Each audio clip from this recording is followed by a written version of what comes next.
amigos, irmãos, bom dia a todos que nos assistem. Sejam todos muito bem-vindos a mais uma aula da Escola Bíblica Dominical da Igreja de Nova Vida de Vila Isabel, aqui na cidade do Rio de Janeiro. As aulas são sempre ministradas pela plataforma do Facebook, sempre às 9 horas da manhã, aos domingos. Então, à medida que a aula vai sendo ministrada e porventura surjam dúvidas, você deixa aí o seu comentário, o seu questionamento, a sua pergunta, e eu responderei sempre que possível for. Deixo aqui também a minha gratidão pelos comentários das aulas passadas, pelos compartilhamentos. Compartilhe também a aula de hoje, o vídeo de hoje, aos seus amigos, inimigos. O importante é que o Evangelho seja anunciado. A temática da aula de hoje é, em verdade, a continuação da aula que foi ministrada no domingo passado e traz como tema a profecia revelada do livro selado contendo os 7 selos, bem como os 4 cavaleiros, revelados através da abertura dos 4 primeiros selos, também, igualmente, as 7 trombetas reveladas a partir da abertura do 7º selo, que nós veremos na sequência da aula. Na aula passada, foi suficiente para compreendermos a abertura dos 3 primeiros selos, evidentemente abordamos aqui os cavaleiros que foram liberados através da abertura desses 3 primeiros selos. Nós vamos rememorar um pouco daquilo que nós vimos na aula passada. Então, se você perdeu a aula passada, não fique aflito, você não terá dificuldade para compreender, considerando que nós vamos aqui rememorar um pouco do que nós vimos na aula passada. O livro do Apocalipse é, por si só, um livro que nos atemoriza em relação à complexidade dos seus ensinamentos, da verdade ali revelada, mas é importante a gente ter em mente que, para se compreender melhor o livro do Apocalipse, é preciso entender que ele é pautado em premissas, e algumas premissas que são absolutamente indispensáveis para a compreensão da verdade revelada. E a primeira premissa é aquela que já está revelada em Apocalipse capítulo 1, versos 1 e 2, e eu peço que você acompanhe comigo a leitura da verdade. Revelação de Jesus Cristo que Deus lhe deu para mostrar aos seus servos as coisas que em breve devem acontecer e que ele, enviando por intermédio do seu anjo, notificou, guarda essa palavra, notificou ao seu servo João, o qual atestou a palavra de Deus e o testemunho de Jesus Cristo quanto a tudo que viu. A primeira premissa é o que está eivado, o que está no original grego da palavra notificou. E o original grego diz que essa palavra aponta para o ensinamento por simbologias. Então, notificou no original grego, e o livro do Apocalipse, assim como todo o Novo Testamento, foi escrito em grego, diferentemente do Antigo Testamento, que foi escrito quase em sua totalidade em hebraico, em alguns fragmentos em aramaico. Então, no original grego, a palavra notificou significa ensinar por símbolos. Então, a primeira premissa que nós precisamos inculcar é entender que este livro é carregado, eivado de grandes simbologias. Se nós buscássemos por seu turno, uma interpretação mais literal, uma exegese mais literal do livro da Revelação, certamente incorreríamos em erro. É verdade que o livro da Revelação, o livro do Apocalipse, ele já traz consigo uma gama de diversas interpretações, de exegeses das mais diversificadas correntes doutrinárias e teológicas que conflitam entre si e, por vezes, até conflitam com o texto sagrado. Né? Então, para que nós não incorramos neste mesmo erro, nós vamos trazer como premissa o próprio texto sagrado. Vamos acompanhar a literatura, verso por verso, para que nós não tenhamos dificuldade ou para que possamos amenizar um pouco das dificuldades que já são naturais em relação ao livro do Apocalipse. Uma outra premissa é que o livro do Apocalipse ele é dividido em partes. E eu não estou falando dos capítulos, ou muito menos dos versículos, porque originariamente todo o texto sagrado os textos não eram divididos em mesmo antes da formação do cânon, eles não eram divididos, o texto não era dividido em capítulos, muito menos em versículos. A divisão em capítulos veio só no início do século XIII, a divisão em versículos, um pouco mais de 300 anos depois, já na metade do século XVI. Então, eu estou falando de outra divisão, a divisão que já está embutida no próprio texto do livro do Apocalipse. Quando o apóstolo Paulo escreve a seu filho na fé, Timóteo, em 2 Timóteo capítulo 2, verso 15, ele diz: procura apresentar-te a Deus aprovado, como obreiro que não tem de que se vergonhar, que maneja bem a palavra da verdade. Uma exegese para esse maneja bem a palavra da verdade, segundo o Dr. Russell Shedd, é interpretar o texto sem se desviar da verdade, sem criar outras premissas além daquelas que já estão estabelecidas, outras verdades além daquelas que já estão estabelecidas na literatura sagrada. Entretanto, há uma outra corrente doutrinária que diz que maneja bem a palavra da verdade, é saber diferenciar a verdade, dividindo o texto em partes, em fases. E a própria revelação do livro do Apocalipse, ele já divide, em Apocalipse capítulo 1, verso 3, por exemplo, apenas a título de exemplo, ele diz assim: bem-aventurados aqueles que leem e aqueles que ouvem. Já há uma divisão. As palavras da profecia e guardam as coisas nela escritas, pois o tempo está próximo. Então, neste texto, em Apocalipse capítulo 1, verso 3, o próprio texto, o próprio autor sagrado já divide, já faz uma divisão classificatória, semântica, pedagógica para facilitar a nossa compreensão acerca da verdade revelada. Mas há uma divisão mais enfática, que nos foi revelada pelo próprio Senhor Jesus Cristo.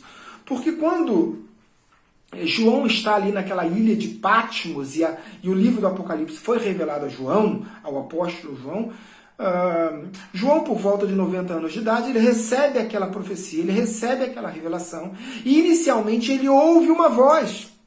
E à medida que ele ouve aquela voz, ele se vira para ver quem era o autor daquela voz. E quando ele se vira, ele vê um homem glorificado, ele vê o Senhor Jesus, um homem com cabelos brancos como a neve, nos seus peitoral havia um cinturão de ouro, nos seus olhos como chama de fogo, da sua boca saía uma espada afiada de 2 gumes, enfim. E ele vê ali a revelação do Senhor Jesus Cristo. Então o Senhor Jesus diz para ele, porque João, quando tem a visão de Cristo revelado, ele cai, e diz o texto em Apocalipse capítulo 1, verso 17 e 18, que quando o vi, caí a seus pés como morto. Porém ele pôs sobre mim a mão direita, dizendo: não temas, eu sou o primeiro e o último, e aquele que vive. Olha a continuação do texto, ele diz assim: estive morto, mas eis que estou vivo pelos séculos dos séculos, e tenho as chaves da morte e do inferno. Então, ele diz, era o próprio Senhor Jesus Cristo que diz: eu estive morto, mas eis que estou vivo pelos séculos dos séculos. Mas no verso 19, ele diz assim para João: escreve, pois, João, escreve, pois, as coisas que viste, as coisas que são e as coisas que hão de acontecer depois destas coisas. Ou seja, o próprio Senhor Jesus Cristo, ao revelar o livro do Apocalipse a João, ele diz, olha, classifica esse livro em 3 partes, para que seja de forma didática, para que você possa compreender e para que os seus leitores compreendam a verdade aqui revelada. Primeiro, as que viste, ou seja, o que João viu primeiro? A revelação do Senhor Jesus Cristo glorificado. Porque João havia estado aos pés da cruz, ou seja, a primeira imagem que João tinha de Jesus Cristo era de um mestre, era de um professor, alguém que ensinava a sua doutrina. Depois João viu Cristo crucificado, pendurado num madeiro como um maldito. Agora Cristo se revela a João glorificado, ou seja, uma nova visão acerca de Cristo. Essa é a verdade revelada a João. Então, Jesus disse para João: escreve as coisas que viste, escreve a imagem que você viu de um Cristo que venceu a morte, de um Cristo glorificado e revelado em toda a sua magnitude, em toda a sua essência, em toda a sua glória. Depois escreve as que são, ou seja, o futuro em relação ao tempo de João, né? Mas ele estava dizendo assim, olha, é o tempo da igreja, as que são atualmente para o nosso tempo, ao tempo da igreja. E depois ele diz assim, e as que hão de acontecer. Evidentemente está falando de um tempo do porvir, de um tempo futuro, de um tempo que há de acontecer, mas que não necessariamente a igreja estará presente, ao menos em parte dessas profecias futuras. Então, Deus, através do próprio Senhor Jesus Cristo, neste momento, revela a João que o livro do Apocalipse ele tem que ser classificado em partes para que haja uma melhor compreensão. Então, a primeira classificação é Cristo revelado. A segunda, o tempo da igreja. Qual é o tempo da igreja? O tempo das 7 epístolas. Porque a segunda parte do livro da Revelação são as 7 epístolas escritas às 7 igrejas da Ásia, as 7 igrejas localizadas atualmente na Turquia. Então, desde de Éfeso até Laodiceia, passando pelas outras 5 igrejas, esse é o tempo da igreja. Mas em Apocalipse capítulo 4 se inicia um tempo que nós já lemos anteriormente, depois dessas coisas, ou seja, as coisas que hão de acontecer depois do tempo da igreja. Diz assim Apocalipse capítulo 4, verso 1. Depois destas coisas, olhei, e eis não somente uma porta aberta no céu, como também a primeira voz que ouvi, como de trombeta, ao falar comigo, dizendo, sobe para aqui, e te mostrarei o que deve acontecer depois destas coisas. Então João não apenas vê uma porta aberta no céu, como também ouve uma voz como de trombeta, que diz, sobe aqui. E no texto seguinte diz que João se encontrou, se achava em espírito, ou seja, mais uma evidência que o texto está se referindo ao cumprimento do próprio texto de Apocalipse capítulo 4, verso 1, o cumprimento de uma profecia já estabelecida e dita pelo apóstolo São Paulo, dentre as 13 epístolas paulinas, na sua primeira missiva, Paulo escreve à igreja grega de Tessalônica, e justamente 1 Tessalonicenses capítulo 4, versos 16 e 17, Paulo diz assim, porquanto o Senhor mesmo, dada a sua palavra de ordem, ouvida a voz do arcanjo e ressoada a trombeta de Deus, descerá dos céus, e os mortos em Cristo ressuscitarão primeiro. Depois nós, os vivos, os que ficarmos, seremos arrebatados juntamente com eles, entre nuvens, para o encontro do Senhor nos ares, e assim estaremos para sempre com o Senhor. Então, o cumprimento da profecia dita aqui pelo apóstolo Paulo em 1 Tessalonicenses capítulo 4, verso 16, é aquela mesma que se cumpre em Apocalipse capítulo, dita pelo apóstolo João em Apocalipse capítulo 4, verso 1. Ele diz, depois destas coisas, ou seja, depois do tempo da igreja, depois da dispensação da igreja, que se encerra, quando que se encerra a dispensação da igreja? Com o seu arrebatamento. Depois se inicia um tempo que já foi profetizado em Daniel capítulo 9, que nós já vimos na aula passada, acerca de um período chamado de tribulação, ou grande tribulação, que também já fora dito pelo próprio Senhor Jesus Cristo, em Mateus capítulo 24, verso 21. Jesus estava ensinando aos seus discípulos e ele disse, porque nesse tempo, ou seja, nesse tempo pós-arrebatamento da igreja, haverá grande tribulação, como desde o princípio do mundo até agora não tem havido e nem haverá jamais. Jesus se refere a um tempo de grande tribulação. Ao passo que Jesus se refere a um tempo de grande tribulação, ele mesmo revela em Apocalipse capítulo 3, verso 10, que a igreja não passará por esse tempo. E ele diz na epístola, na missiva escrita à igreja de Filadélfia, e diz assim, porque guardaste a palavra da minha perseverança, também eu te guardarei da hora da provação ou da tribulação que há de vir sobre o mundo inteiro para experimentar os que habitam sobre a terra. Então, você pode me questionar, e há muito questionamento sobre isso, as pessoas perguntam, poxa, mas será que esse tempo de coronavírus, esse tempo de mazelas sociais, esse tempo de diferenças sociais, de abismo social, desse tempo de perseguição, esse tempo de Sodoma e Gomorra, esse tempo de racismo estrutural, esse tempo que vivemos, será que não é um tempo já de grande tribulação? Não, não é, porque a Bíblia nos garante, o texto sagrado nos garante, nos afirma que a igreja não passará por esse tempo de grande tribulação. Mas há uma outra evidência. Veja que em 1918, a sociedade, sobretudo a sociedade europeia, passou pela gripe espanhola, onde 50 milhões de pessoas morreram. Já isso logo após o final da Primeira Guerra Mundial, que foi de 1914 a 1918. Durante a Primeira Guerra Mundial, mais de 10 milhões de pessoas morreram. Séculos antes, no século XIV, nós tivemos a peste negra, onde metade da população europeia foi absolutamente dizimada. E nem por isso aquele tempo era chamado de grande tribulação.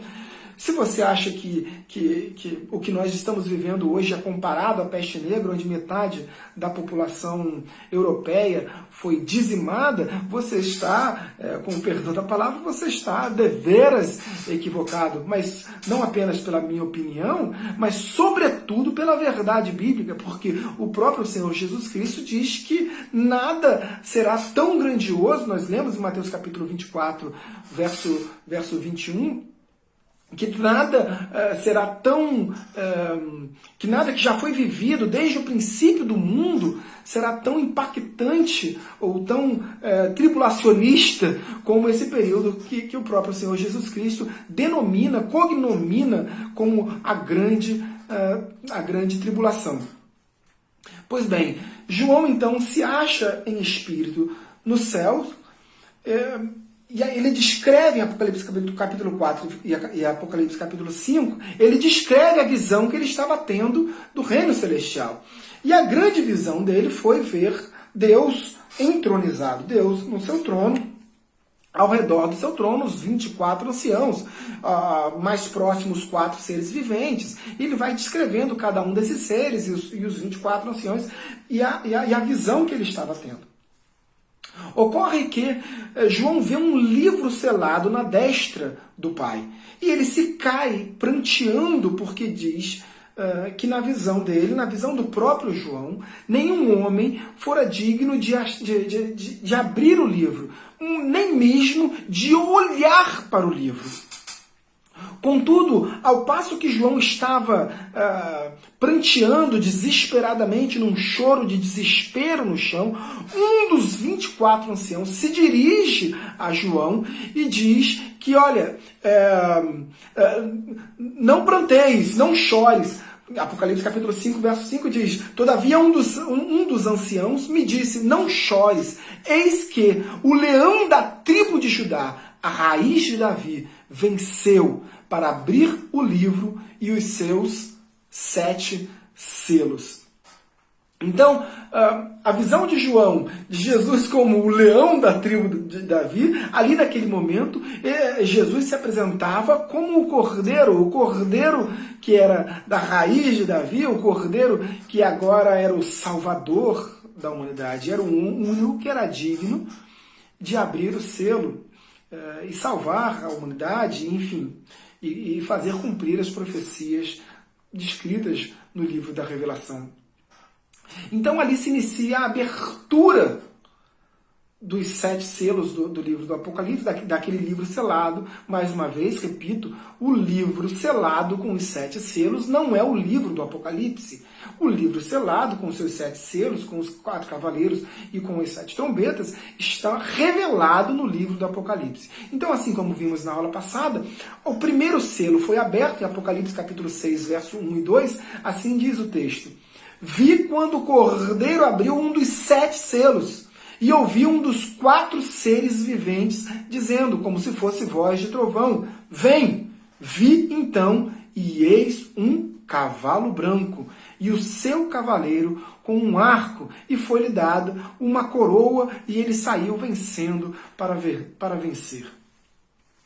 Vejam que esse texto se refere, nós vimos na aula passada, o cavalo branco, juntamente com o seu cavaleiro, com um arco, se refere ao anticristo e não a Cristo. Evidente que o texto também, sobretudo capítulos escatológicos dos evangelhos sinóticos, Mateus capítulo 24, Lucas capítulo 21, Marcos capítulo 13, se refere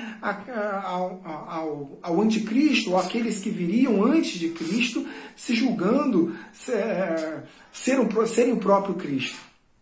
E mais uma vez, aqui nesse texto, gera essa confusão e muitos acreditam que esse texto se refira ao próprio Cristo, e na verdade não é. Se refere ao anticristo, aquele que se opõe a Cristo, aquele que tenta imitar e ao mesmo tempo se opõe ao Messias, né?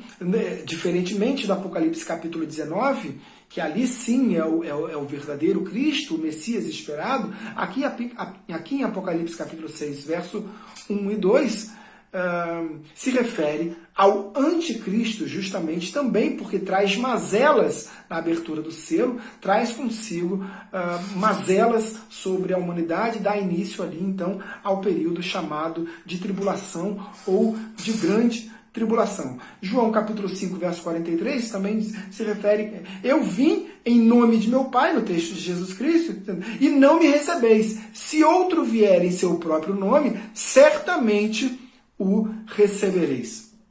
Então nós vimos isso na aula passada, que esse texto, o primeiro cavalo branco, se refere ao anticristo. A primeira mazela do início do período da tribulação, então, é perpetrada pelo anticristo. A segunda mazela, a abertura do segundo selo, Apocalipse capítulo 6, verso 3 e 4, diz assim: quando abriu o segundo selo, ouvi o segundo ser vivente dizendo: vem! E saiu outro cavalo vermelho, e ao seu cavaleiro foi-lhe dado tirar a paz da terra, para que os homens se matassem uns aos outros. Também lhe foi dada uma grande espada. Então, o segundo cavalo, um cavalo vermelho, juntamente com o seu cavaleiro e com uma espada na mão, se refere à profecia de grandes guerras. Vejam que todas essas profecias estabelecidas com a abertura de cada selo e, sobretudo, com a vinda de cada cavaleiro, elas têm um paralelo com os evangelhos.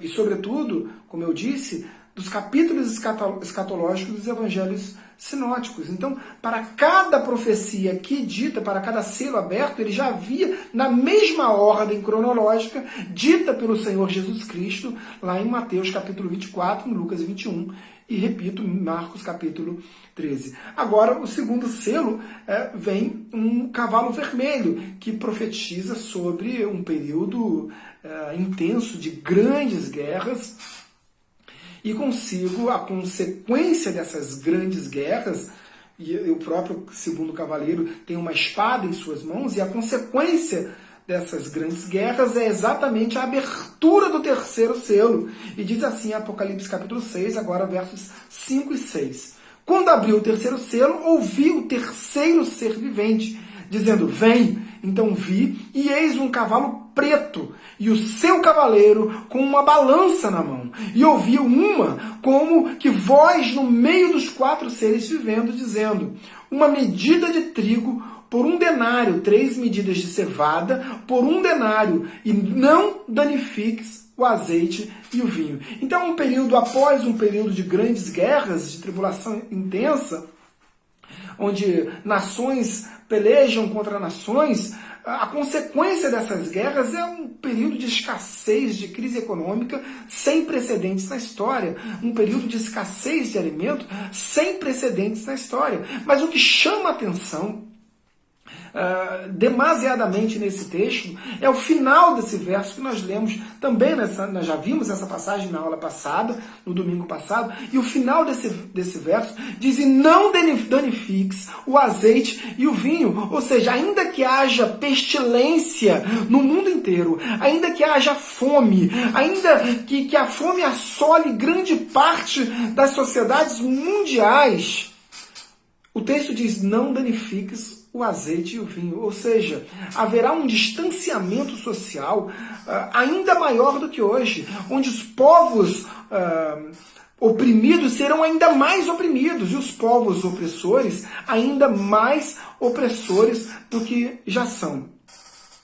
Claro que esse texto fala de diferenças, de mazelas da sociedade, dessas úlceras morais que a sociedade carrega em si. Esse texto fala das enfermidades da África setentrional, falam do ebola. Esse texto fala de mortandade, esse texto fala de racismo, esse texto fala de diferenças sociais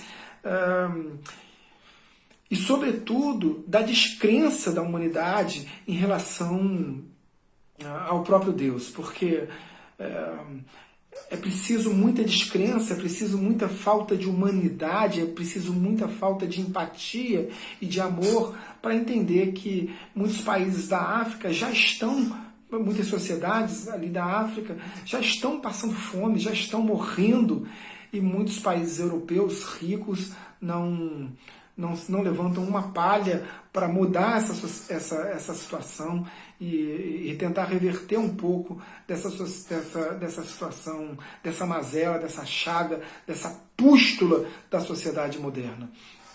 Vamos então dar início praticamente à aula de hoje, porque até agora rememoramos um pouco da aula passada, e eu te convido à leitura bíblica para a abertura do 4º selo, que diz assim: Apocalipse capítulo 6, versos 7 e 8. Quando o Cordeiro abriu o 4º selo, ouvi a voz do 4º ser vivente, dizendo: vem! E olhei, e eis um cavalo amarelo, e o seu cavaleiro, sendo este chamado Morte, e o inferno o estava seguindo, e foi-lhes dada autoridade sobre a 4ª parte da terra, para matar a espada, pela fome, com a mortandade, e por meio das feras da terra. Temos então aqui a abertura do 4º selo pelo Cordeiro. Vejam que todos os selos foram abertos pelo Cordeiro.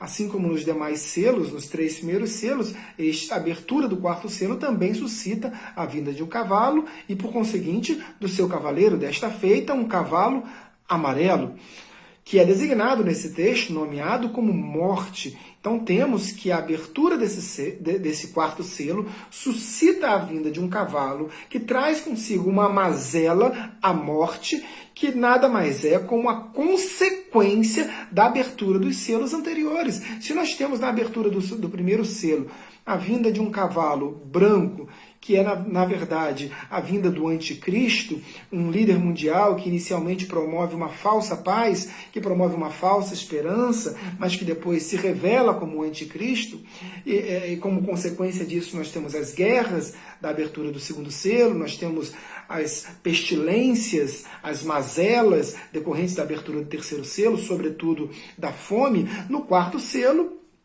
então nós temos a morte, uma consequência da fome, uma consequência da desigualdade social, uma consequência da opressão das classes minoritárias, enfim.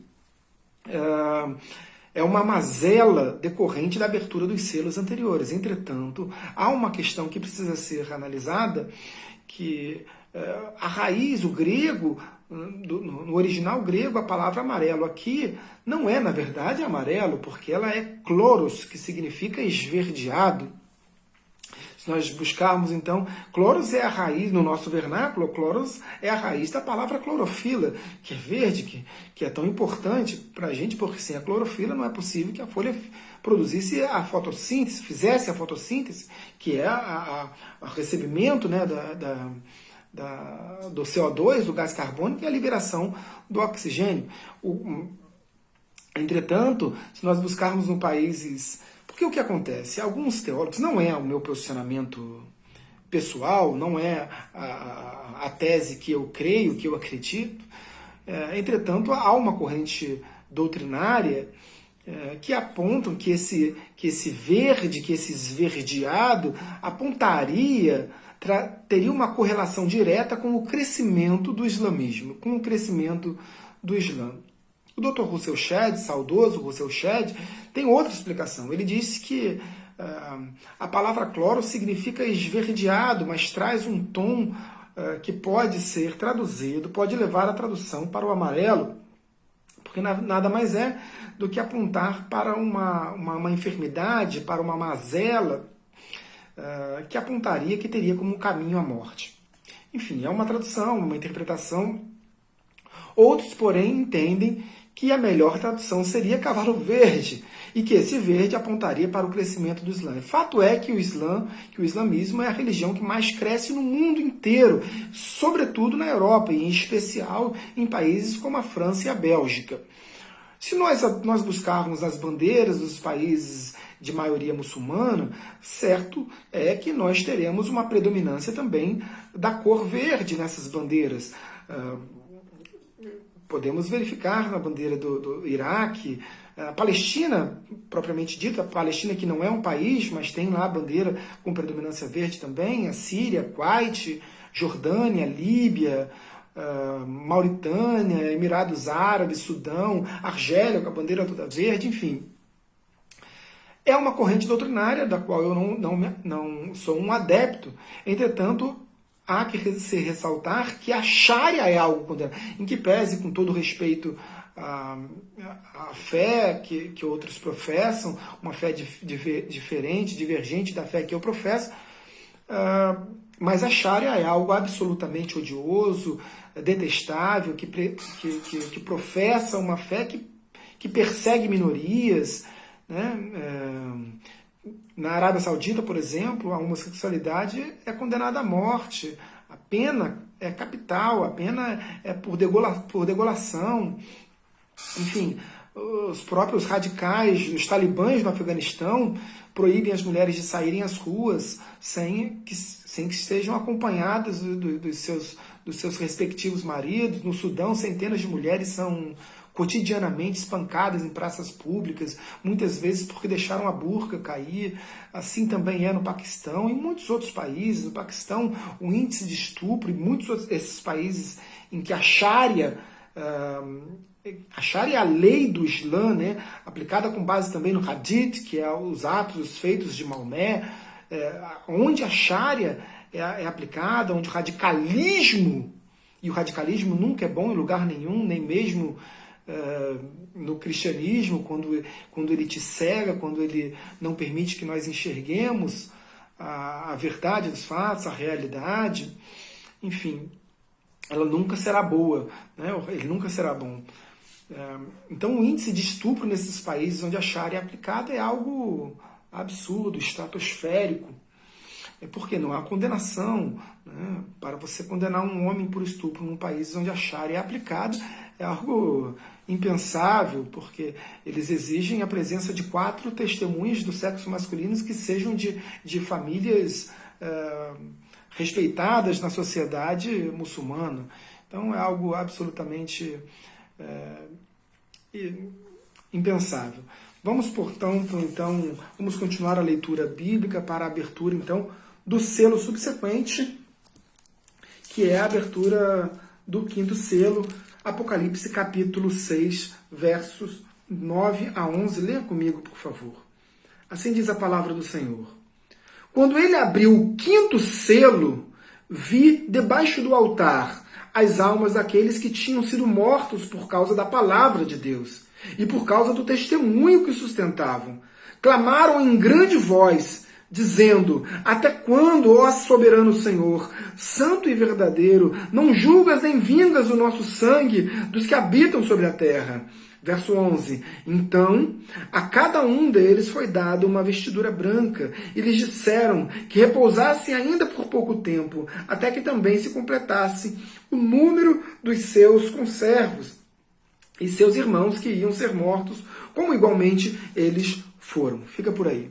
Com a abertura do 5º selo, então, o texto denota que nós temos o início de uma grande perseguição, já na segunda fase, na segunda parte da grande tribulação, uma grande perseguição inenarrável, incomensurável perseguição aos cristãos, aqueles que defendem, porque diz o texto, que eles são mortos por causa da palavra de Deus e por causa do testemunho que sustentavam. Então, é evidente uma grande perseguição que leva, inclusive, à morte daqueles que defendem a fé que professam, a fé em Cristo Jesus. Ocorre que você pode me perguntar, mas que cristãos são esses que não foram arrebatados? Porque a Bíblia diz que que a igreja não passará por esse período da grande tribulação. Muitos, porém, podem se converter exatamente nesse período. Muitos cristãos estavam frios, ou desviados, e, portanto, não foram arrebatados, não serão arrebatados, então permanecerão também, passarão por esse período da grande tribulação. Judeus que não se converteram ao cristianismo, judeus não messiânicos, também passarão por esse período de grande tribulação, e muitos se converterão exatamente após o arrebatamento da igreja. Então a perseguição se dará especificamente em relação a eles, e muito especialmente em relação aos judeus. Se hoje a defesa de Israel se faz basicamente pelos grandes países, pelas grandes nações, pelas grandes potências, todas de origem protestante, Alemanha, Estados Unidos especialmente, Inglaterra, França, que são todos países de origem protestante, o que se dará quando, após o arrebatamento da igreja, os cristãos não estarão aqui para defender o Estado de Israel. Então a perseguição se dará muito intensamente também contra os judeus. O nosso horário está acabando, a gente vai trabalhar um pouco desse tema também na aula seguinte, para rememorar, já que fomos aqui um pouco acelerado nesse último selo.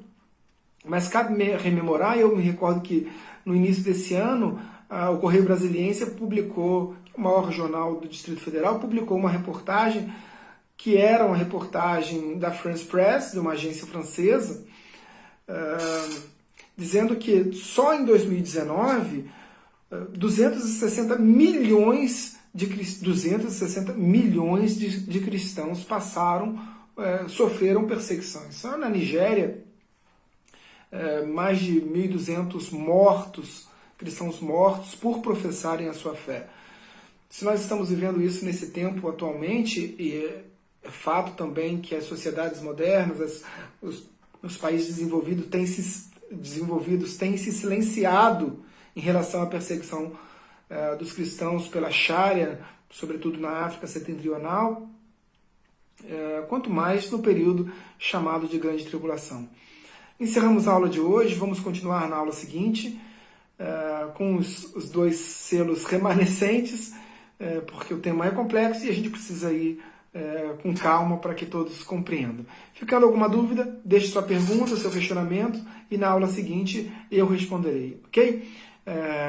Obrigado pela participação, obrigado pela sua presença, obrigado por assistir o vídeo, compartilhando com seus amigos, inimigos, e vamos encerrar por aqui. Eu peço que você feche seus olhos, se você se sentir à vontade para isso, e orem comigo, falem com Deus juntamente comigo.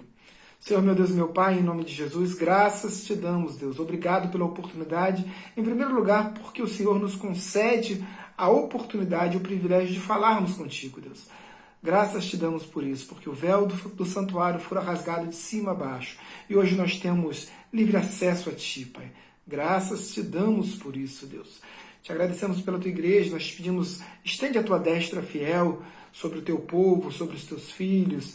Graças te damos, ó Pai, pela grande notícia do retorno da Débora em paz, em segurança, Deus, aqui para o Brasil, mesmo nesse período de aeroportos fechados, Deus, o Senhor operou, o Senhor trouxe a tua filha de volta. Graças te damos por isso, ó Deus. Nós te pedimos, continue abençoando a tua igreja, continue estendendo a tua destra fiel, protegendo a tua igreja da enfermidade, da alma, do espírito. Deus, protege a nossa casa, os nossos lares, abençoa todos aqueles que estão agora nos assistindo, mas orando conosco, mas nós te pedimos também, Deus, derrama unção sobre a vida do pregador da palavra, do culto que se inicia em poucos minutos. Te agradecemos assim e oramos assim em nome de Jesus. Amém e amém. Queridos, Deus abençoe a todos. Fiquem na paz, até domingo que vem e até daqui a pouquinho no culto, nos próximos, em alguns minutinhos. Tchau, tchau.